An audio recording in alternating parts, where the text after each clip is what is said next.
A Ring for Christmas. Written by Josephine Beintema. Narrated by Josephine Beintema. Chapter 1. Elle wiped whipped cream off her blouse and wished she had taken the time to put on an apron.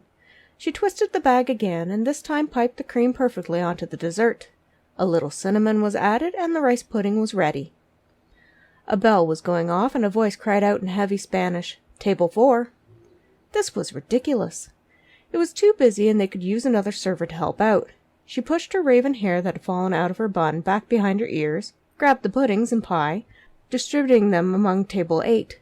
She promised refills on coffee and then raced back to the kitchen. There was a moment of confusion as she had to separate table 4's order from table 1's. This was a waste of time. She had no idea how her parents dealt with this. Of course, there was 2 of them and only 1 of her. Plus, she was out of practice. She hadn't worked at her parents' diner in years. She served tables 4 and 1 in a rush, accidentally bumping into someone. He grabbed her shoulders to steady her. Elle looked up into brown eyes, curly black hair in need of a cut, a trimmed black beard, and a mesmerizing smile. He was a heartbreaker for sure. "Sorry, I didn't mean to bump into you." "That's okay." He had a sexy voice to match. "No harm done." She edged around him and acknowledged that the coffee pot was coming to table 8. She needed help. Elle burst into the kitchen. "Polly, is there any way you can help out front? I know you have some waiting experience." "Who will bus tables and do the dishes?" Polly asked. "Did Aurora ever say when she was going to be back?" she asked in exasperation. Aurora was one of the waitresses. She tended to be unreliable. Elle wondered when her parents would get around to firing the girl. Polly rolled his eyes. "Your guess is as good as mine." Elle turned to Ramos. "Me puedes ayudar?" Ramos shook his head and explained in Spanish that he was just a cook. Elle threw her hands in the air and grabbed the coffee pot. She began making the rounds. Out of the corner of her eye, she saw the stranger that she had bumped into perusing the job board that her parents kept up at the back of the diner. It was a great way to get customers in, and it helped out the community. Maybe she should advertise for a waiter on it. She looked at the guy and thought that she had seen him before.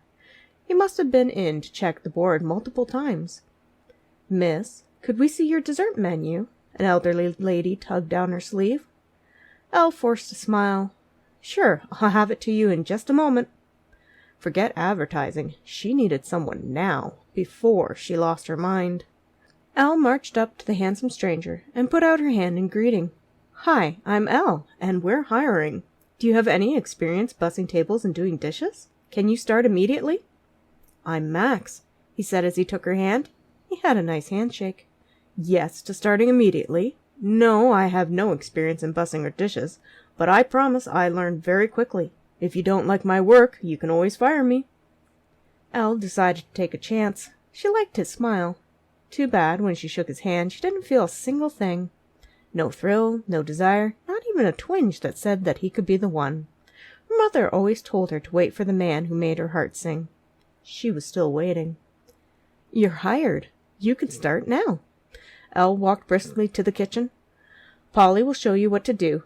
Polly, this is Max. Start him on dishes, then you can buss and help me. Once he has the hang of that, we'll put him on bussing tables." If Polly or Ramos had any reservations about the idea, they didn't say. Polly began training with Max, intently listening. Elle had a good feeling about this. Hopefully, in the next couple of days, things would calm down with an extra person to help. "Ma'am, could we get the bill, please?" Elle nodded and promised it would be coming right up. 58 days until her parents returned from their trip back to the old country.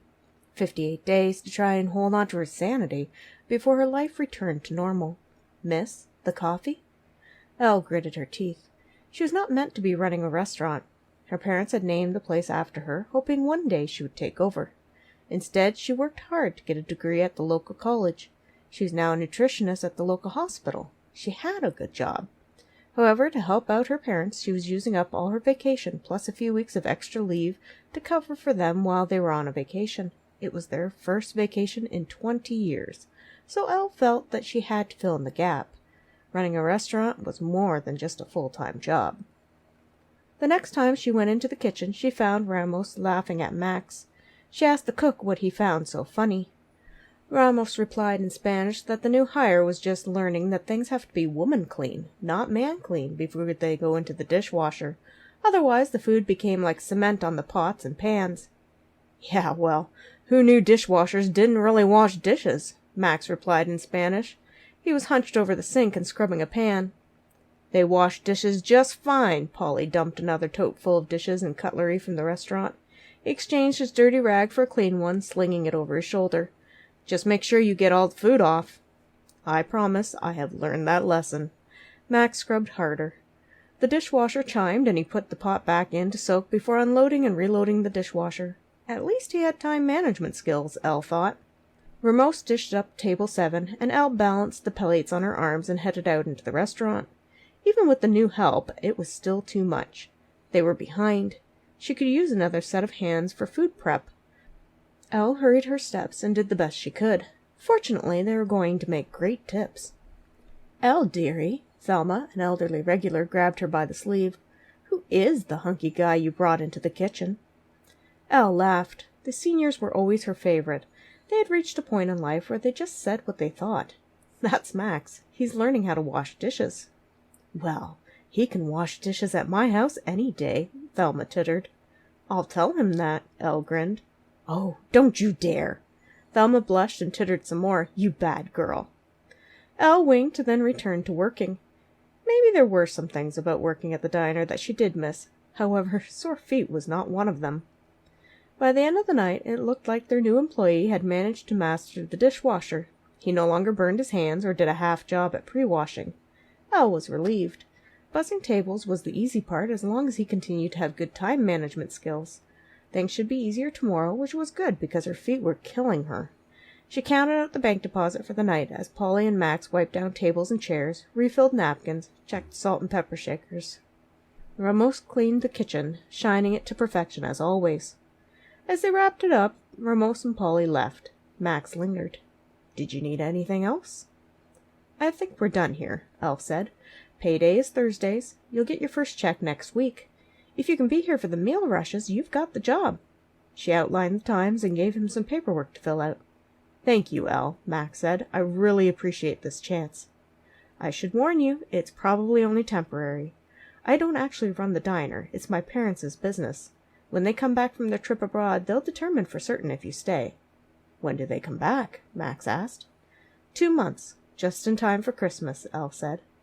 Well, I'll just have to do what I can to make sure you give me a good reference, Max smiled. Good night, Elle.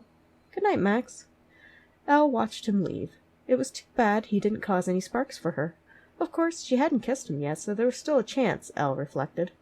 She finished locking up and took the bank deposit to drop off on her way home. Noah finally had a lead on his brother Max. For the past year he'd Googled, called hospitals, checked with all the friends his brother had, and more.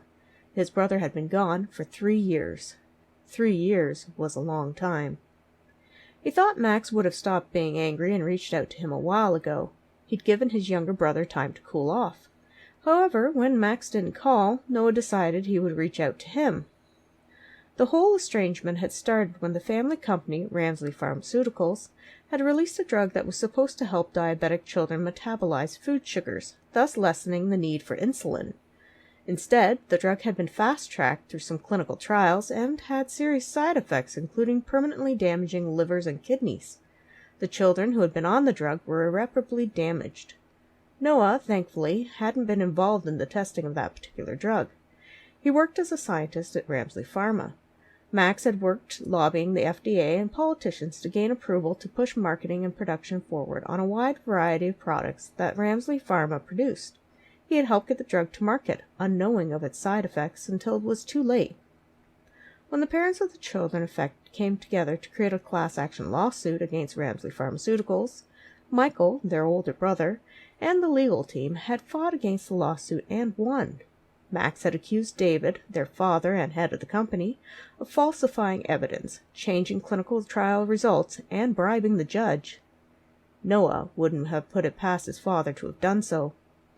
As it was, Max cashed in all of his stocks and started a fund to help pay for the medical care of all the children who had been affected by the Ramesly Pharma's bad drug. He had felt responsible. More than that, it was personal, since their cousin Dylan's girl Shannon had been on the drug and was experiencing the same devastating side effects that the other children had. Dylan and Max had been friends for a long time. When David found out about the fund, he flipped. He had been adamant that Max dissolve the fund as it left the company open to possible liability. Max refused. David fired Max and made sure he was blacklisted by every company Ramesly Pharma had influence in. He refused to speak to Max, cutting him off and doing everything just short of denying his last-born son's existence. Noah could still remember the long argument between father and sons. Max had stormed out that day, and none of the Ramesleys had seen him since. Now Noah finally had a lead on his brother. He sat across from Michael in Michael's office, waiting to hear his response for what he had found out. "Noah, Max is 35 years old. He's quite capable of taking care of himself," Michael admonished quietly. "Really? Because I found out he's living at a men's shelter," Noah said angrily. He sat heavily in the chair across from Michael and glared at him balefully across the large desk. "Sometimes I wonder if you even care." Michael looked at his brother in surprise. "Why would you even say that? Of course I care." "You never ask about Max. You've never bothered to even search for him. I come here to tell you what I've found out, and you just mildly tell me to mind my own business," Noah explained with a little sarcasm. "I wonder how I might think your feelings to be lacking." Michael sighed. He was getting a headache. He got up and grabbed an envelope out of his safe, tossing it on the desk in front of Noah. "I know exactly where Max is, and what he's up to. I've known the entire time. I knew when he sold the condo, the Jag, and that he sold everything except the season tickets to the Yankees. You would have been better off to find him there had you merely thought about it." Noah took the envelope. It had numerous pictures of their brother over the last 3 years. Dates and locations were written on the back. There were short reports of what Max was up to. "You've had him followed?" "Private investigator," Michael clarified. "You're as bad as Dad," Noah declared. Michael was startled. He had no idea that Noah knew that their father was constantly spying on nearly everyone with private investigators. "You know?" "That Dad spies on us? Yes," Noah said darkly. "How do you think he convinced me to work as a scientist here at Ramesly Pharma when I had a chance to have my own lab at Yale?" "He blackmailed you." "What with?" Michael asked grimly. Noah shook his head. "Doesn't matter. Besides, working here has turned out better than I thought it would." "You know that he wants you to take over the entire laboratory division?" Michael asked. "I'm okay with taking over the laboratory division. Granted, it's not the career that I would normally choose for myself, but if I can prevent another bad drug from being pushed out for profit, I will," Noah declared firmly. "Steps have been taken to try to ensure that it doesn't happen again. It's up to you if you want the position or not." Michael put the envelope back in the safe. "As for Max, I'm not worried about him. He camped on the dunes in the Sahara. He's backpacked in the Andes. He stayed in hostels in Europe. He'll be fine in a shelter. He's chosen to put every dime he has into that fund of his rather than use it on himself. It's rather noble." "It's foolhardy." Noah ran a hand through his hair. "Who knows what sort of people are in that shelter? There could be a sociopath or two." Michael sat back down, mildly remarking, "It's quite likely." Noah gave him an incredulous look. "You're not exactly making me feel better." "It's also likely that we currently employ at least 8 sociopaths right here at corporate headquarters. They make up 2% of the population. However, not all sociopaths are killers, so I'm sure we'll be fine." Privately, Michael thought that their father could be one of them. "Is that your idea of a joke?" Noah asked. "It's not funny." "You worry too much. I know that you and Max are very close since you're only 2 years apart, but he's a grown man. He's okay," Michael tried to reassure him. Noah threw his hands up in the air. "I don't know what to do with you. I'm going to see Max. Really see him and talk to him, not just spy on him." "Good," Michael said. "I think you should." "What about you? Are you coming with?" Noah asked pointedly. "Not yet," Michael responded. Anne, Michael's secretary, knocked on the glass office door. At Michael's nod, she came in. "Your father would like you to go to his office, Michael." "Thank you, Anne," Michael replied. She came forward and laid a couple of files on his desk. thought he might want to talk to you about the Desmond lawsuit. I pulled the files just in case," she said. Michael gave her a small smile, and she left. Noah stood abruptly. He'd had enough of this. "I'm really disappointed in you, Michael." He walked towards the door, but Michael's voice stopped him. "Noah, wait." Michael pinched the bridge of his nose, then rubbed his eyes against the headache that was blooming. He sighed and lowered his hand. "Max probably thinks that I sided with Dad. I wanted to pull the drug in a much slower, press-friendly way that would keep the company's reputation intact. Max wanted everything done immediately at the time. If I show up with you, he's likely to turn both of us away. If you go, the two of you have always been closer. You played together. You were nearly the same age, had similar interests. He'll be angry, but he'll accept you. It's not that I don't want to talk to him, to see him, to make sure he's all right. I just don't think that he's going to want to see me. It's best if you go alone." Noah nodded and folded his arms. He didn't like it, but he understood Michael's reasoning. "There's a restaurant near the shelter. It's called Elle's Place. The private investigator thinks he's recently gotten a job there." "A job? At a restaurant?" Noah asked. It was a far step down from what their brother had been previously doing, lobbying the FDA and politicians on behalf of Ramesly Pharmaceuticals. "You're kidding." "You know that Dad had Max blacklisted from a number of career positions with his colleagues?" Michael asked. He didn't agree with what his father had done, but as head of Ramesly Pharma, the old man had wielded a lot of power and did things that sometimes Michael couldn't undo. "I know, but a restaurant?" Noah shook his head. "Surely there was something better he could do." "It's a tough job market, and since it's nearly winter, he was laid off from the demolition job he had," Michael said simply. "Go see him. Don't offer him any money, though."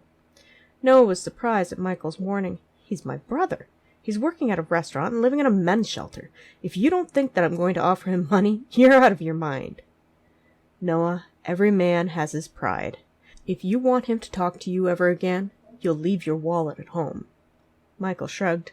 "Make a contribution to his fund, but not to him." Noah grimaced. They both knew that the fund was underfunded. Max was channeling every penny that he earned into it, but those kids needed expensive medical care. "Fine.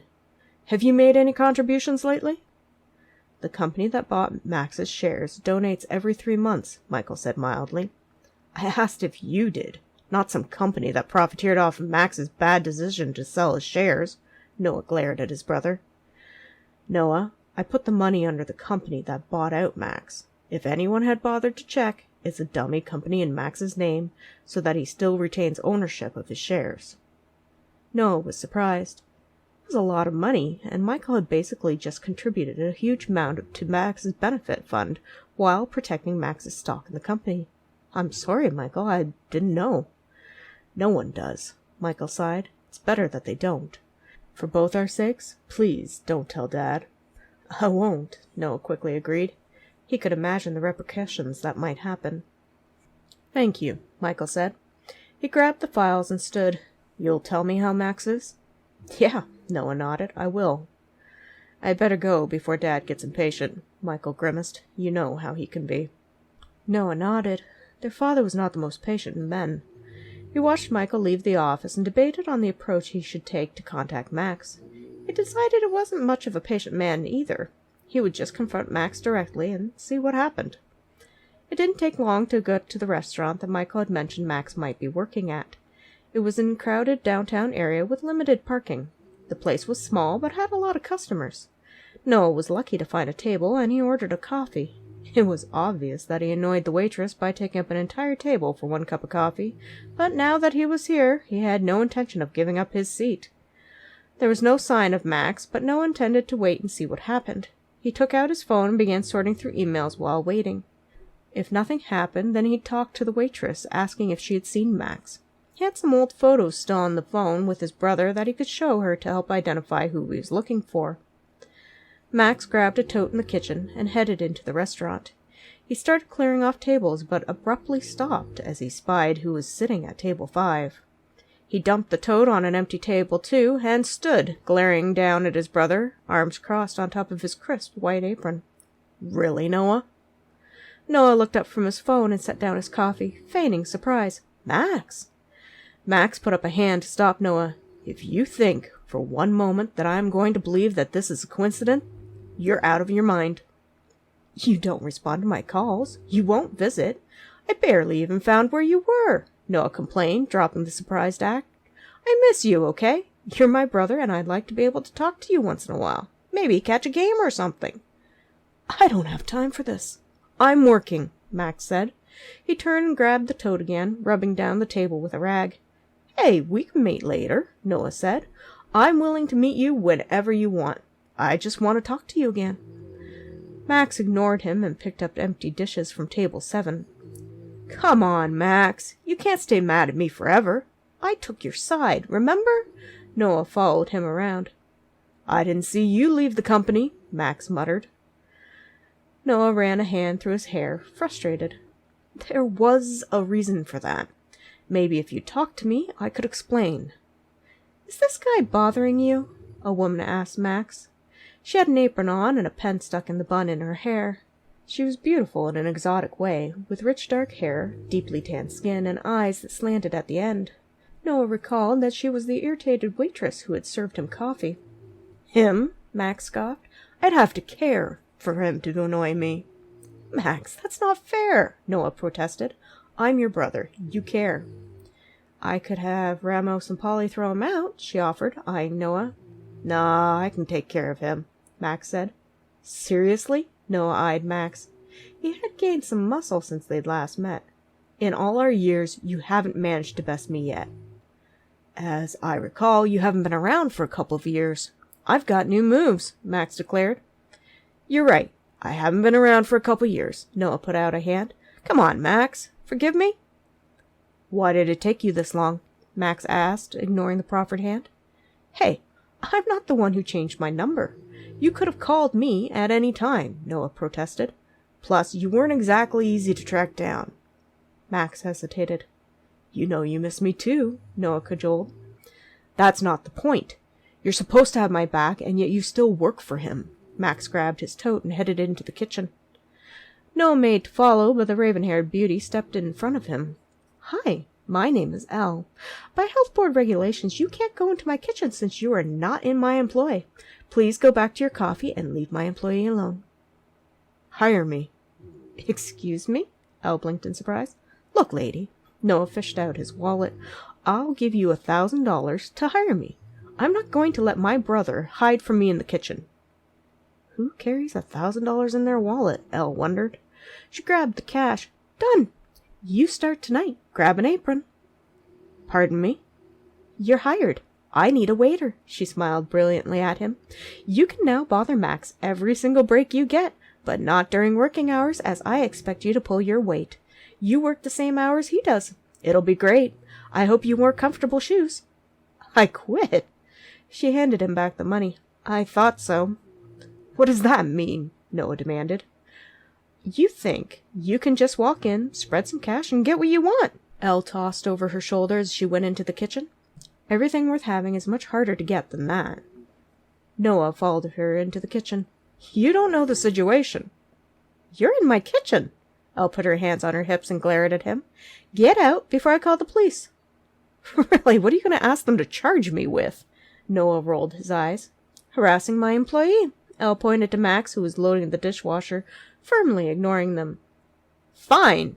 Noah grabbed Elle's hand, causing it to tingle. He slapped the 1,000 into it.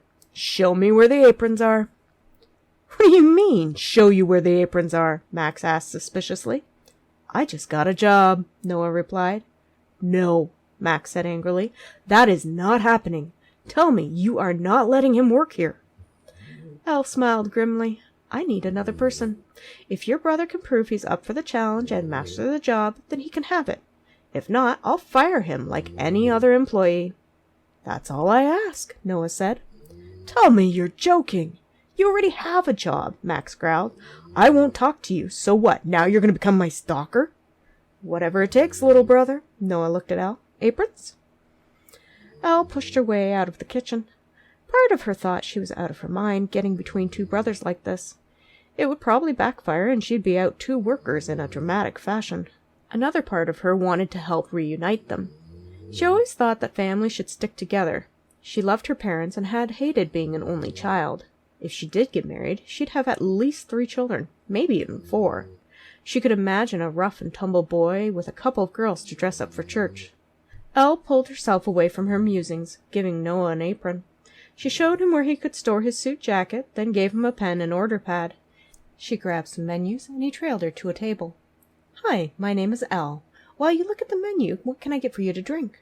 Elle jotted down their drinks, found out if everything went on separate or the same bill, then put a number at the top of the order pad. She brought Noah back to the counter. "The number is the table number. You'll find them tabled on the corners of each table. Always start from the left to the right, then you'll remember who ordered what and give them the correct food. I'll give you a sheet of shorthand to memorize tonight. In the meanwhile, you'll just have to get a cramp in your hand from writing," Elle said crisply. "Drinks are over there." She pulled out the cash that he had given her and put it into a large jar. "This is the tip jar. It gets split between all staff at the end of the night. Your job is to be a good enough waiter that the customers like you and tip well. If not, Ramos isn't going to be very happy. He has a wife and 7 kids to feed." "7?" Noah arched a brow. "Hasn't he ever heard of birth control?" They wanted a big family. Elle made a tray of drinks for table 3. "Here, you get to deliver this to table 3. I hope you were paying attention to who gets what. Remember to take the tray back here." "Yes, ma'am." Noah gingerly took the tray and made his way to the table. It was easy to see that this was not something he was used to doing. Elle shook her head. She had probably made a mistake. Well, if he didn't work out, she would fire him. She quickly went on to another table and got their order. She smiled as a customer asked her about her newest employee. "I'm afraid I don't know his name yet, Gladys. But it's just temporary until Aurora comes back." Gladys peered at her through her cataracts. "You think there's something wrong with the economy? All these men taking women's jobs?" "Probably," Elle agreed, and left as quickly as she could. Gladys was a lovely lady, but she could talk for hours, and Elle simply did not have the time. She joined Noah behind the counter. "Your name?" "Excuse me?" "What is your name? I can't keep going 'Hey, you' all night long." Elle pointed to the coffee pot. "You can go around and give refills." "Noah." He grabbed the coffee pot. "Are refills free? That doesn't seem very economical." "Refills are free because we charge a good price for the first one. Plus, most people who linger over a second coffee purchase dessert," Elle explained. "Now go, before they start turning into zombies because they don't have their caffeine." Elle entered the kitchen and gave Ramos the next order slip. She loaded up her arms with plates again. "Elle, could we talk about this?" Max asked. "Nope, no time right now." She deftly moved around him and went into the diner. She served the appropriate table, then showed Noah how to make coffee and where to find the tea. She made Noah serve the next table their orders, explaining from her shorthand who got what plate. He was able to balance 3 plates. It was a minor miracle in her books. He also had a decent memory. Another minor miracle. Maybe he was teachable after all. Strangely enough, he didn't even look ridiculous in the black half-apron worn by the waitstaff. Elle sighed. She had 2 gorgeous brothers under her employ. One ruggedly handsome, one preppy handsome with short hair and a clean shave. Too bad they were fighting. She wondered if they were both single. She hadn't seen any wedding rings, but that didn't always mean anything. "What's the deal between you and Max?" Elle asked during a lull. She had Noah refilling coffee filters behind the counter. Noah made a face. "Max is mad because I didn't support him as much as he hoped a few years ago." "Should you have?" Elle tilted her head to have a look at Noah. He was slightly shorter than his younger brother, and leaner. Not by much, though. "Yes, but there are a few things that Max doesn't know about." "If you should have helped him, then you should have. The rest are just excuses." Elle changed the paper in the debit machine. "You don't know what happened," Noah sighed. "Some things get really complicated." "Another excuse," Elle said. "You either do something or you don't, and you live with the consequences." "Look, lady, this is between me and my brother," Noah said angrily. "My name is Elle." She put her hands on her hips. "And since both of you are working for me, anything that affects my diner is my business." Polly plunked down a couple of plates of salad. "If you 2 are done flirting, here's the food for table 6. I'm going to mix up some extra egg salad. If you need some mayo, we're nearly out." "I've got this." Noah grabbed the plates. He didn't appreciate Elle sticking her nose where it wasn't wanted. Elle rolled her eyes and added mayonnaise to her list of things to get. She wondered when she was going to have the time to go shopping. The delivery service only gave certain products, and some of them were overpriced compared to purchasing them in bulk at a grocery store. When the restaurant business, it was important to pinch every penny. Finally, things wound down, and they were able to do the closing routine. As Ramos and Polly left, Elle asked Max to stay back a moment. "If you don't mind, I'd like to have a word with you," Elle said. She eyed a displeased Noah. "You can bother him tomorrow, or the next day. You've got time. Rome wasn't built in a day." "I'm coming back tomorrow," Noah said to Max. Max just shrugged and crossed his arms. Elle waited until Noah was out the door before asking Max, "Is this going to be a problem, the two of you working together?" "As long as he doesn't talk to me," Max said, pulling out a chair. "Stop sulking," Elle said sharply. At Max's surprised look, she said dryly, "You're practically pulling a muscle, putting your lower lip out like that." "I'm sorry," Max sighed. "I'm glad he's making the effort, but I'm still mad at him." "Basically, you want to make him sweat more before you forgive him." "Something like that," he said ruefully. "It's been 3 years. I've missed Noah. He and I used to be really close. He was pretty much my best friend." "What happened?" she asked, taking a seat. "Ever heard of Ramesly Pharmaceuticals?" Max asked. At her nod, he continued, "I used to work there. In fact, the owner is our dad. There was a drug that we released that hurt a lot of kids. I've been trying to help those kids by providing for their hospital care. Because I did that, my dad basically threw me out of the company and doesn't speak to me. In fact, this is the first time I've seen Noah since it all happened." "Why would they not speak to you?" Elle was confused. "You were just trying to help." "It opened the company up to liability. Like I was admitting there was something wrong with the drug." Max ran a hand through his hair. "There is something wrong with the drug. They've since pulled it, but it's too late for those kids." Elle was sympathetic. "Did Noah side with your father?" "No, he argued that we should pull the drug, just like I did. Only he didn't walk away from the company." He shrugged. "I thought he would. That way we could push Dad's hand, maybe make him do the right thing. It was the first time Noah's ever let me down." "He said he wants to explain. Maybe he has a reason why," Elle said gently. "Perhaps you should listen to him." "I will. Just not yet," Max said. "I'm going to make him work for it." Elle laughed. "Is that what brothers do?" He grinned at her. "Absolutely. Don't you have any siblings?" "No. I always wish I did, though." "Well, I have 2 brothers, Noah and Michael. Noah and I were the closest. We did almost everything together, and I could always count on him. Michael is older than us, but he taught me how to ride a bike, how to swim." Max laughed. "He almost taught me how to sail a boat, but I capsized his, and that was the end of the lessons." "Sounds like a lot of fun," she smiled. "You must miss them." "I do," he sighed. "We were really close, and then this whole thing broke us up." "Then make sure you don't throw the opportunity to reconcile away." "I won't," Max nodded. "Thank you, Elle, for both the job and the talk." "You're welcome." Elle smiled as they closed up the restaurant. Despite her protests, Max walked her to her car. She liked that. It made her feel special.